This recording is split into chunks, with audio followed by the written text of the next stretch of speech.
اچھا یتیم کا مال کھانے والا جہنم میں جائے گا اور امام صاحب کا مال کھانے والا کہاں جائے گا؟ 5 ٹائم کی نماز پڑھانے والا مولوی جو دنیا کی سب سے خطرناک ڈیوٹی نبھا رہا ہے، دنیا میں سارا محلہ سارا گاؤں سویا رہے، مسجد کا امام اگر کسی دن سویا رہ جائے اور فجر میں ٹائم سے نہ پہنچ پائے تو پورا محلہ گریبان پکڑ کے حساب لیتا، مولوی صاحب فجر میں آپ نہیں اٹھے، فجر میں آپ نہیں اٹھے، اور اس کو تنخواہ کتنی دیتے ہو؟ ابھی لیٹسٹ واقعہ ہوا ہے ہمارے اتر پردیش میں، کانپور میں ایک جگہ ہے، اس جگہ کا نام ہے پھپھوند، سنا ہوگا آپ نے، سوشل میڈیا پہ دیکھا ہوگا۔ مولوی صاحب بیچارے نوجوان آدمی، 5,000 روپیہ سیلری ان کو مل رہی تھی، پنکھے سے لٹک کر کے انہوں نے جان دے دی، سوسائڈ کر لیا۔ امام صاحب کا کمرہ کھولا گیا تو امام صاحب کی لاش ملتی ہے۔ یہ قوم صرف یتیموں کا مال نہیں کھا رہی ہے،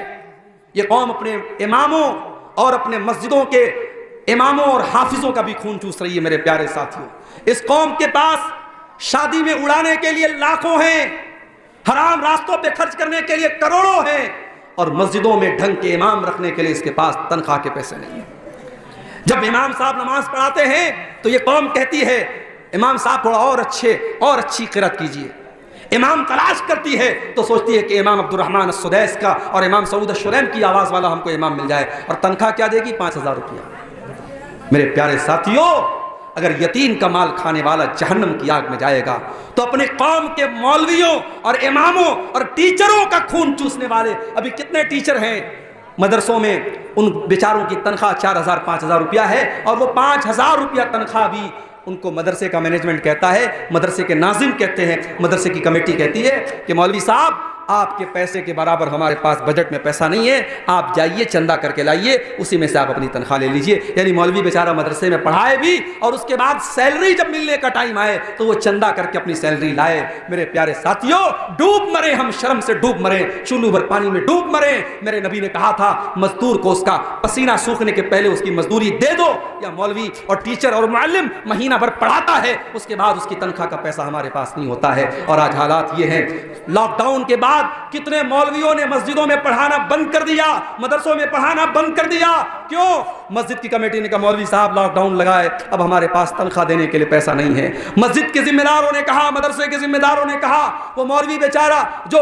جس نے آج تک کبھی رکشہ نہیں چلایا، جس نے آج تک کبھی ٹالی نہیں چلائی، جس نے آج تک کبھی ٹوٹو نہیں چلایا، اس مولوی کے سارے روزی روٹی کے راستے بند ہو گئے۔ اس نے لاک ڈاؤن میں قرضے لے کر اور لوگوں سے بھیک مانگ کر اپنے بچوں کا پیٹ پالا، اور جب لاک ڈاؤن ختم ہوا اس نے طے کر لیا اب کسی کی غلامی نہیں کرنا ہے، اب مسجد کی امامت نہیں کرنا ہے، اب مدرسے میں ٹیچر نہیں بننا ہے۔ اب آج وہ جا کے بزنس کر رہا ہے اور مزدوری کر رہا ہے، لیکن اس کا کہنا ہے کہ میں یہ غلامی نہیں کروں گا، میں مسجد میں امامت نہیں کراؤں گا۔ آج میرے پاس فون آتا ہے میرے بھائی،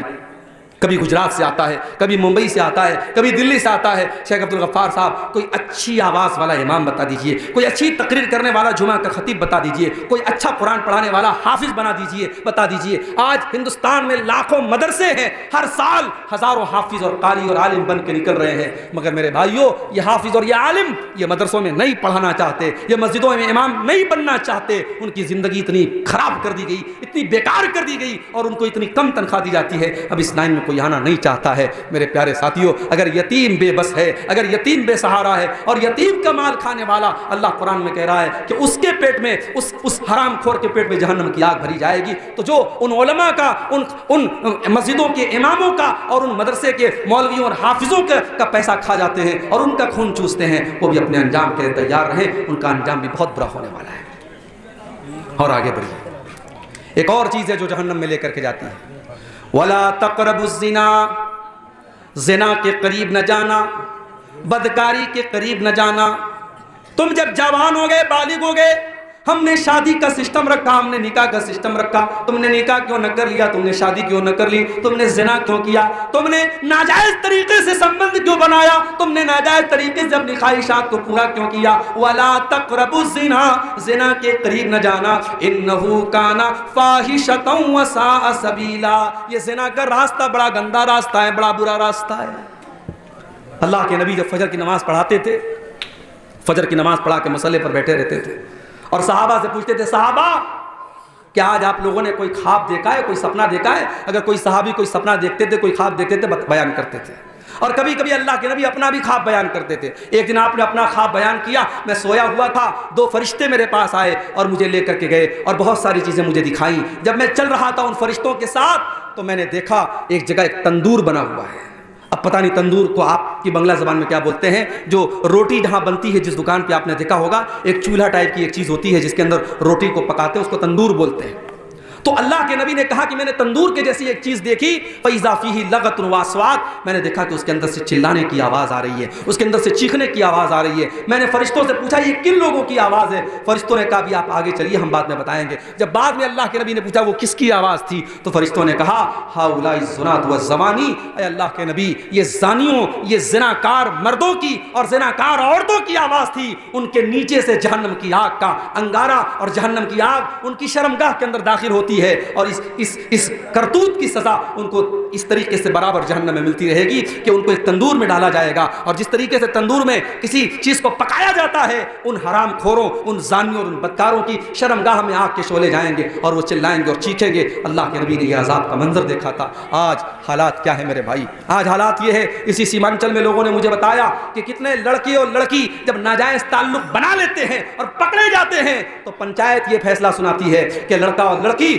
دونوں نے غلط کام کیا ہے, لیکن سزا لڑکے کو دی جائے گی. لڑکے پر 1 لاکھ روپے کی پینالٹی لگائی جاتی ہے اور وہ 1 لاکھ لڑکا اس لڑکی کے گھر والوں کو دیتا ہے. اور مجھے یہاں تک لوگوں نے بتایا کہ بعض بے غیرت اور بے شرم لڑکیاں اس کو پیشہ بنا لیتی ہیں اور الگ الگ لڑکوں کو پھنساتی ہیں, اور جب یہ معاملہ کیس جب یہ پنچایت میں جاتا ہے تو یہی فیصلہ سنایا جاتا ہے کہ لڑکا 1 لاکھ روپیہ جو ہے اس کو دے, اور اس طریقے سے اس کا کام چلتا ہے. میرے بھائیوں, زناکار مرد اور زناکار عورت یہ دونوں سوسائٹی کے لیے بہت بڑا عذاب ہیں. اللہ نے سورہ نور کے اندر فرمایا الزانیۃ والزانی فاجلدوا کل واحد منہما 100 جلدہ, زناکار مرد کو اور زناکار عورت کو اگر وہ کنوارے ہیں تو 100 کوڑے کی سزا دے دو, 100 کوڑے ان کو مارو, اور جب یہ سزا دو تو کسی بند کمرے میں مت دو. اللہ نے فرمایا وَلْيَشْهَدْ عَذَابَهُمَا طَائِفَةٌ مِّنَ الْمُؤْمِنِينَ, زناکار مرد کو اور زناکار عورت کو کھلے عام یہ سزا دی جائے. اگر وہ کنوارا ہے تو 100 کوڑے کی سزا دی جائے گی اور شہر سے نکال دیا جائے گا 1 سال کے لیے. اور اگر شادی شدہ ہے, اگر لڑکی شادی شدہ ہے, اگر لڑکا شادی شدہ ہے تو شریعت کا یہ فیصلہ ہے کہ اس کو رجم کر دیا جائے گا, اس کو پتھروں سے مار مار کے ختم کر دیا جائے گا, اس کو سزائے موت دے دی جائے گی. اور مجھے اسٹیٹمنٹ یاد آتا ہے راج ٹھاکرے کا, جب دلی میں نربھیا کانڈ ہوا تھا اور ایک لڑکی کو 18-19 سال کی لڑکی کو چلتی بس میں اس کے ساتھ ریپ کیا گیا اور اس کی شرمگاہ میں بڑی بے رحمی سے اس کو زخمی کیا گیا اور اس کے ساتھ جانوروں جیسا سلوک کیا گیا, تو اس میڈیا میں وہ کانڈ بہت زیادہ پھیلا تھا. اس وقت راج ٹھاکرے نے ایک اسٹیٹمنٹ دیا تھا, اس نے کہا تھا کہ اگر زنا کی سزا اور بلاکار کی سزا وہ دے دی جائے جو اسلام نے مقرر کی ہے اور جو قرآن نے بتائی ہے تو شاید یہ ریپ کے کیس بند ہو جائیں گے. مگر ایک بات مجھے کہنے دیجئے کہ عدالت کی نظر میں ریپ کیا ہے؟ لڑکا لڑکی کے ساتھ زبردستی کرے تو یہ ریپ ہے, لیکن اسلام کی نظر میں اگر انلیگل طریقے سے, غیر قانونی طریقے سے اگر لڑکا لڑکی بغیر شادی کے, بغیر میرج کے اگر آپس میں سمبند بناتے ہیں تو یہ ریپ ہی کہلائے گا, یہ زنا ہی کہلائے گا اور دونوں کو سزا دی جائے گی. اگر آپس کی سہمتی سے یہ کام ہو رہا ہے تو دونوں کو سزا دی جائے گی, اور اگر لڑکا لڑکی کے ساتھ زبردستی کر رہا ہے تو لڑکی کو سزا نہیں دی جائے گی لیکن لڑکے کو سزا دی جائے گی. میرے پیارے ساتھیوں, یہ زنا سماج کے لیے بہت بڑا ناسور ہے. اور آج میں پھر وہی بات کہتا ہوں جو میں اکثر اپنی تقریروں میں کہتا ہوں کہ زناکاری کو اگر روکنا ہے ایک ہی طریقہ ہے میرے بھائیو, سیکنڈ کوئی آپشن نہیں ہے. آپ کو اپنی نوجوان نسل کو, اپنی بچیوں کو, اپنے بچوں کو اس دور میں جب بے حیائی پھیل چکی ہے اور موبائل ہر آدمی کے ہاتھ میں ہے اور ہر طریقے کی برائی آسان ہو چکی ہے اور بڑی آسانی سے زنا ہو سکتا ہے, اس دور میں اگر اپنے بچوں کو زنا سے بچانا ہے بس ایک ہی راستہ ہے میرے بھائی, نکاح کو آسان کر دو. لڑکی 18 سال کی 19 سال کی ہو گئی, لڑکا 20 سال کا 22 سال کا ہو گیا, شادی کے قابل ہو گئے, شادی کی عمر ہو گئی, دیر مت کرو, بہانے نہ کرو, جہیز کا لالچ چھوڑ دو, بارات کا چکر چھوڑ دو, رسم و رواج کی بیڑیاں چھوڑ دو. جو شریعت نے سکھایا ہے, جو اسلام نے سکھایا ہے, سمپل طریقے سے, سنت طریقے سے. ابھی کل ہتھیہ دیارہ میں کٹیہار میں پروگرام تھا, وہاں ایک بھائی کی بات مجھے بہت اچھی لگی. انہوں نے کہا مولانا میرا ایک اللہ سے میں نے ایک وعدہ کیا ہے, عہد کیا ہے, دعا کیجیے اللہ مجھے صحت پر قائم رکھے. انہوں نے کہا کہ میرے کئی بچے ہیں, 4 بیٹے ہیں, میں نے یہ سوچا ہے میں کسی بیٹے کی شادی میں 1 پیسہ جہیز نہیں لوں گا, اور کل اللہ کے یہاں جب جاؤں گا اللہ پوچھے گا کیا عمل لے کے آیا ہے تو توحید کی بات میں بیان کروں گا کہ اے اللہ یہ عمل میرا تو قبول کر لے کہ جس سماج میں جہیز لینے کا چلن تھا اور لوگ لالچ کرتے تھے، لاکھ لاکھ روپے کی 10-10 لاکھ روپے کی ڈیمانڈ کرتے تھے، اے اللہ اس سماج میں نے ایک پیسہ جہیز نہیں لیا ہے، وہ عمل میں لے کر کے اللہ کے پاس جانا چاہتا ہوں۔ مولانا آپ میرے حق میں دعا کیجیے گا۔ مجھے بات بہت اچھی لگی، کاش یہ سوچ آپ کے میاں بازار کے اور اس جلسے میں اس مجلس میں بیٹھے ہر نوجوان کی اور اس کے گارجین کی ہو جائے۔ میرے پیارے ساتھیوں، آپ نکاح کو آسان کیجیے، آپ جہیز کا چکر چھوڑ دیجیے، بارات کا چکر چھوڑ دیجیے، اور پھر دیکھیے نکاح میں برکت ہوتی ہے کہ نہیں، پھر آپ کے گھر میں سکون آتا ہے کہ نہیں، پھر آپ کے گھر میں بھلائی آتی ہے کہ نہیں۔ آپ اگر زنا کو روکنا چاہتے ہیں تو آپ کو نکاح کو آسان کرنا پڑے گا۔